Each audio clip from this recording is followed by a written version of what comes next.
আসসালামু আলাইকুম। আজকে আমরা আজমিরের উদ্দেশ্যে রওনা হয়েছিলাম। বানিয়াচং থেকে আজমিরগঞ্জে যাওয়ার উদ্দেশ্য। আজমিরগঞ্জের অধীনস্থলে একটি গ্রাম শিবপাশা গ্রাম। তো শিবপাশা গ্রামের পাশেই একটি বড় ফিশারি, যেখানে কিনা মাছ চাষ করা হয়। এখান থেকে বিভিন্ন জায়গায় মাছ ইনপুট করা হয়, বিভিন্ন জেলায় বিভিন্ন বিভাগ, এবং কি এই বিভিন্ন বিভাগে বিভিন্ন জেলায় ইনপুট করার পরে ওইখান থেকে আবার বাহিরের দেশেও ইনপুট করা হয় আমাদের দেশ থেকে মাছ।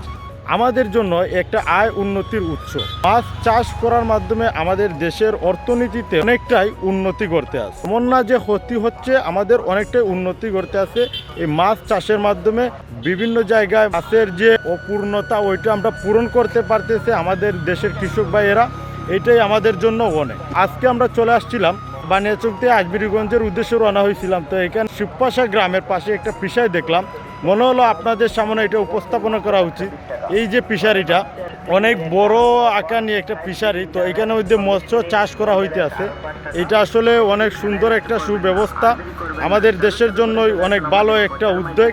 এইরকম আরও উদ্যোগ নেওয়া হোক এবং আমাদের দেশের আয় উন্নতিতে মাছের উৎস হয়ে দাঁড়াক ইনশাআল্লাহ। ভিডিওটা শেয়ার করে দেবেন। আসসালামু আলাইকুম।